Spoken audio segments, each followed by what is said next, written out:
I'm okay, I'm fine. Kincana, Kincana, teng neng neng neng neng. Ku menahan rasa sakit, rasa sakit. Few moments later.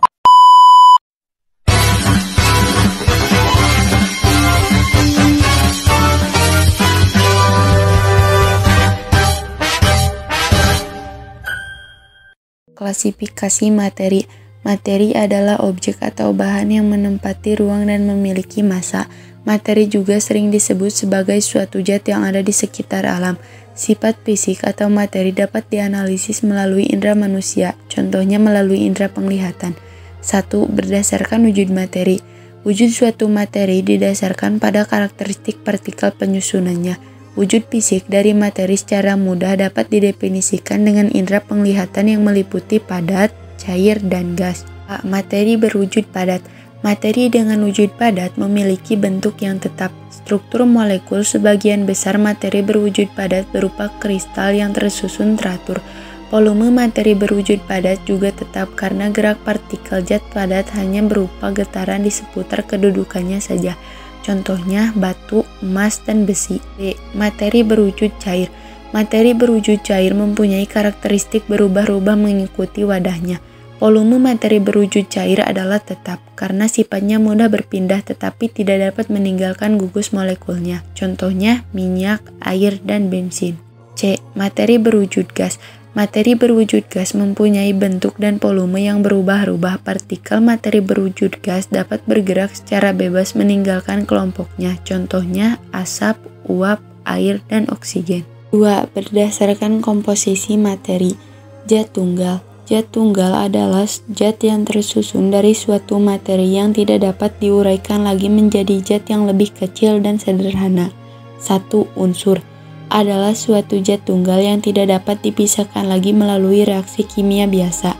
A. Logam, yaitu unsur yang mempunyai sifat mengilap, keras, serta penghantar panas dan listrik yang baik. B. Non-logam, yaitu unsur yang tidak memiliki sifat logam, bahkan sangat berbeda. C. Semilogam, yaitu unsur metaloid yang mempunyai sifat peralihan antara logam dan non-logam. 2. Senyawa merupakan beberapa unsur yang berbeda jenis yang saling berkaitan melalui reaksi kimia dalam perbandingan massa tetap dan tertentu.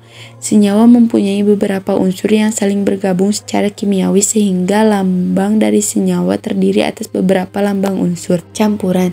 Campuran merupakan gabungan dua zat atau lebih yang masing-masing zat penyusunnya masih memiliki sifat aslinya. Campuran dibedakan menjadi campuran homogen serta campuran heterogen. 1. Larutan, yaitu campuran homogen yang komposisi zat penyusunannya sudah tidak dapat dibedakan lagi. Contoh larutan gula dan larutan garam.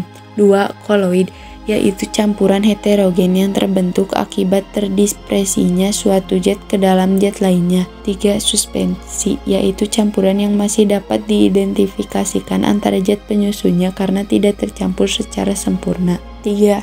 Pemisah campuran. Filtrasi. Filtrasi merupakan proses pemisahan campuran dengan cara memisahkan material padat dari cairnya dengan melewatkan campuran pada saringan. Zat yang difiltrasi harus berbentuk fluida, yaitu cairan atau gas. Contohnya 1. Pembuatan minuman teh. 2. Pemakaian masker. 3. Filter otomotif, filter bahan bakar, filter oli, filter udara, filter kabin. B. Kristalisasi. Kristalisasi merupakan proses pemisahan campuran dengan cara mengandapkan larutan sampai terbentuk benda padat berupa kristal-kristal. C. Dekantasi. Dekantasi merupakan proses pemisahan campuran yang paling sederhana. Pemisahan dilakukan dengan cara menuangkan cairan melalui batang pengaduk ke dalam gelas kimia secara perlahan-lahan sehingga endapan padat akan tertinggal dalam wadah.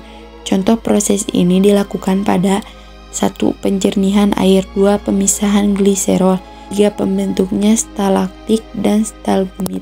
D. Sublimasi. Sublimasi merupakan proses pemisahan campuran tanpa melalui fase cair terlebih dahulu, yaitu dengan cara menguapkan zat padat sehingga karbon akan terpisah. Metode ini menggunakan prinsip menyublim. Contohnya adalah kabut dry ice, pewangi kamfer. Edistilasi. Distilasi atau disebut juga dengan penyuling merupakan proses pemisahan campuran berdasarkan titik didihnya, yaitu kecepatan atau kemudahan bahan untuk menguap. Contohnya, proses ekstrak minyak esensial, proses pemisahan fraksi minyak bumi, dan produksi aquades. F. Kromatografi. Kromatografi merupakan proses pemisahan campuran berdasarkan perbedaan pada pergerakan antara fase gerak dan fase diam suatu molekul pada suatu larutan. Contoh pemanfaatan kromatografi: 1. Pengujian forensik. 2. Pemisahan protein.